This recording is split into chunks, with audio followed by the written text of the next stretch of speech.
नमस्कार मंडळी, आज मी ज्ञानेश्वरी या पवित्र ग्रंथामधील अध्याय 6 ओवी क्रमांक 91 ते 120 यांचे पठण करणार आहे. ओवी क्रमांक 91. तो जितेंद्रियू सहजे तोची योग युक्तू मनिजे, जेने साने थोर नेनिजे कवने काळी. याचा अर्थ तोच सहज जितेंद्रिय आणि तोच योगी होय, कारण त्याला लहान आणि थोर हा भेद कधी नसतो. ओवी क्रमांक 92. देखे सोनयाचे निखळ, मेरू येसने ढिसाळ, आणि मातीयेची ढिकळ सरिसेची मानी. याचा अर्थ किती अभेद्य बुद्धी म्हणून सांगावी. असे पहा की शुद्ध सोन्याचा मेरू एवढा पर्वत व मातीचे ढिकूळ हे दोन्ही जो सारखीच मानितो. ओवी क्रमांक 93. पाहता पृथ्वीचे मोल थोडे, ऐसे अनर्घ्य रत्न जोखडे, देखे दगडाचे निपाडे निचाडू ऐसा. याचा अर्थ ज्याचे मोल पाहू गेले असता त्यापुढे पृथ्वीचेही मोल थोडे आहे, अशा रत्नाला केवळ दगडाप्रमाणे मान्या इतका जो निरीच्छ असतो. ओवी क्रमांक 94. ते तसू हृदय आणि शत्रू, का उदासू आणि मित्रू, हा भाव भेदू विचित्रू कल्पू कैचा. याचा अर्थ ज्याचे ठिकाणी आत्म आणि शत्रू अथवा उदासीन आणि मित्र अशा चित्र विचित्र कल्पना कुठून येणार. ओवी क्रमांक 95.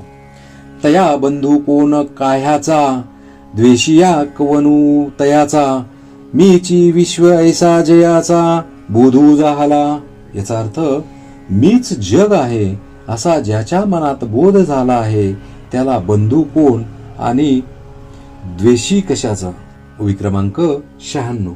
मग तयाची दिठी, अधमोत्तम असे किरीटी, काय परिसाची कसवटी वानिया की जे. याचा अर्थ मग अर्जुना त्याच्या दृष्टीला लहान आणि थोर असा कोठून भास होणार.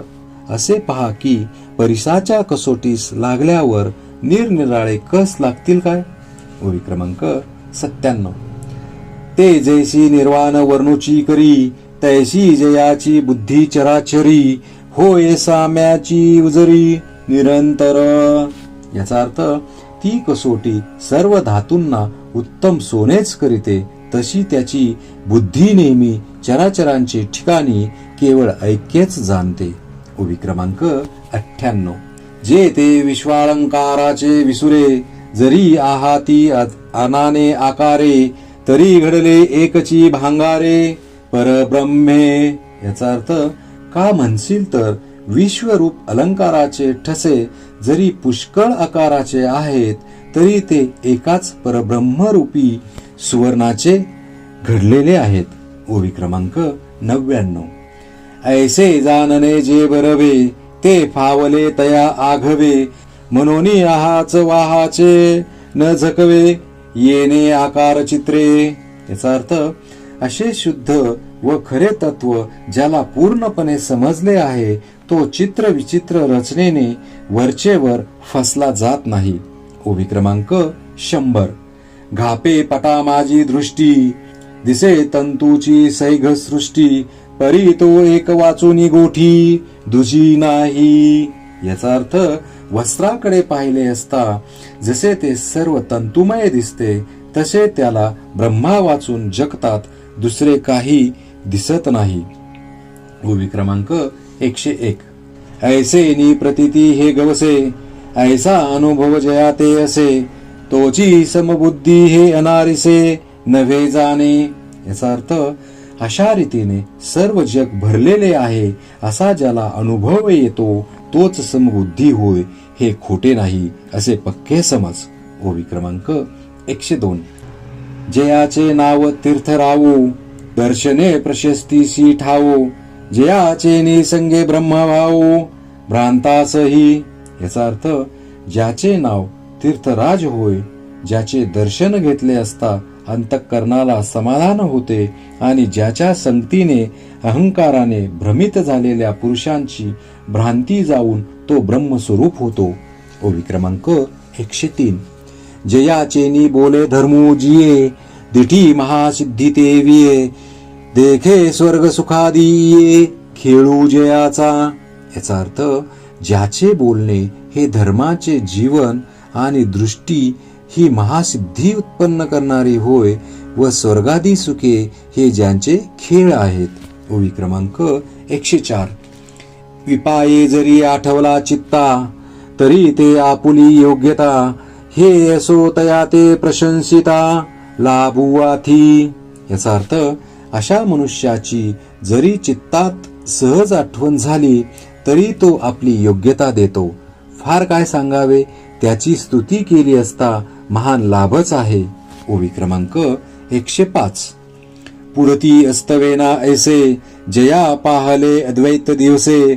मग आपण पाची आपणू असे अखंडित. याचा अर्थ जो कधीही मावळत नाही असा ज्ञान सूर्य ज्याच्या हृदयात उदय पावला आहे तो आपण आपल्या ठिकाणीच सदोदित ब्रह्मानंदात असतो. ओवी क्रमांक 106. ऐशी या दृष्टी जो विवेकी पार्था तो एकाकी सहजे अपरिग्रही तो जिही लोकी तोची मनोनी. याचा अर्थ पार्था अशा दृष्टीने जो विचार करतो तोच अद्वितीय व तोच तिन्ही लोकी संग्रह न करणारा असे जाण. ओवी क्रमांक 107. ऐसी ये असाधारणे निष्पन्नाची लक्षणे आपुलेने बहुवसपणे श्रीकृष्ण बोले. याचा अर्थ अशा प्रकारे आपल्या स्वतःच्याही पेक्षा विशेष गौरवाने श्रीकृष्णांनी साधूंची मुख्य लक्षणे सांगितली. ओवी क्रमांक 108. जो ज्ञानी यांचा बापू देखणे यांचे दिठीचा दिपू जया दादुल यांचा संकल्पू विश्वरची.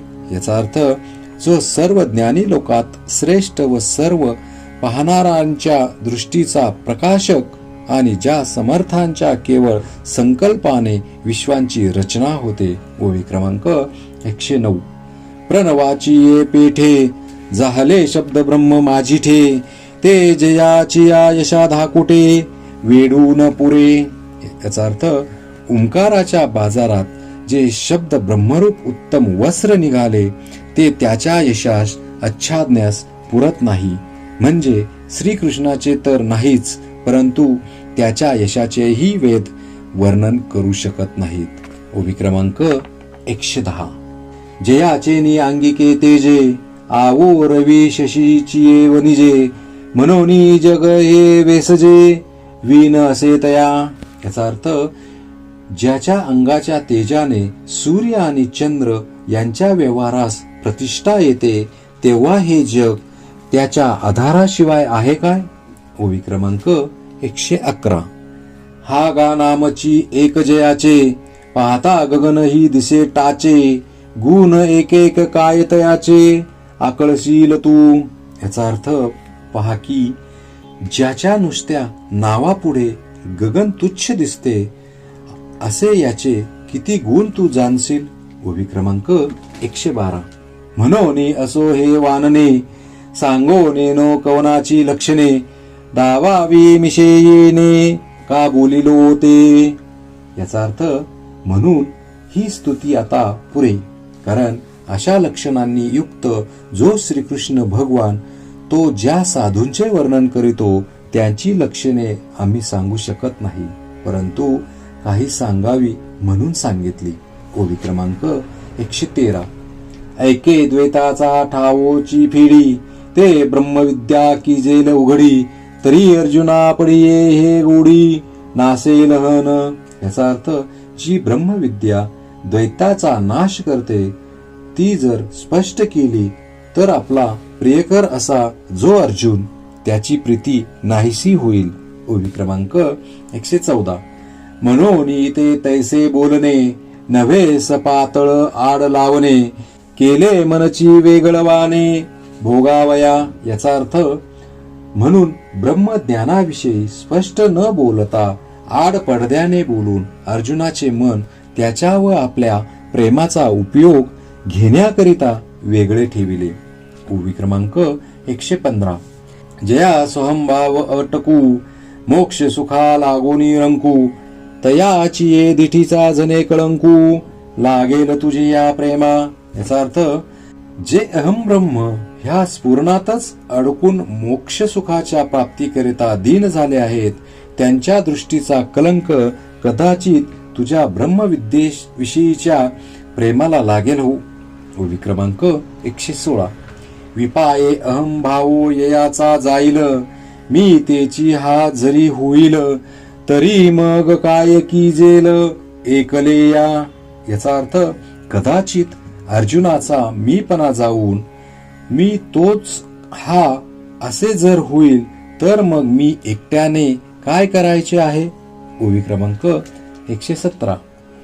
दिठीची पाहता निविजे, का तोंड भरोनी बोलिजे, ना तरे दाटोनी खेव दीजे, ऐसे कवन आहे. याचा अर्थ पाहिल्याबरोबर डोळे शांत होण्यास व तोंड भरून बोलण्यास किंवा आनंदाने दृढ आलिंगन देण्यास दुसरे कोण आहे. ओवी क्रमांक 118. आपुले या मना बरवी, असमाये गोठी जीवी, ते कवनेसी चावळावी, जरी ऐक्य झाले. याचा अर्थ जर अर्जुनाचे आणि माझे ऐक्य झाले तर आपल्या मनात न मावणारी अशी उत्तम गोष्ट ती कोणाजवळ बोलावी. ओवी क्रमांक 119. या काकोळ तू जनार्दने, अन्योपदेशाचेनी हताशने, बोला माझी मन मने, आलिंगू सरले. याचा अर्थ अशा अडचणींमुळे श्रीकृष्णांनी बोलण्यात साधूंची लक्षणे सांगून उपदेश केला व त्यांचे मन वळविले. ओवी क्रमांक 120.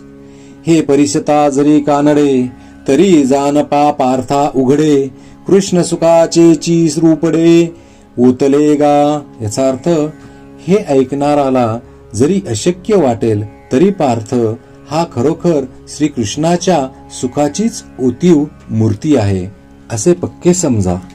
श्री संत ज्ञानेश्वर महाराज की जय.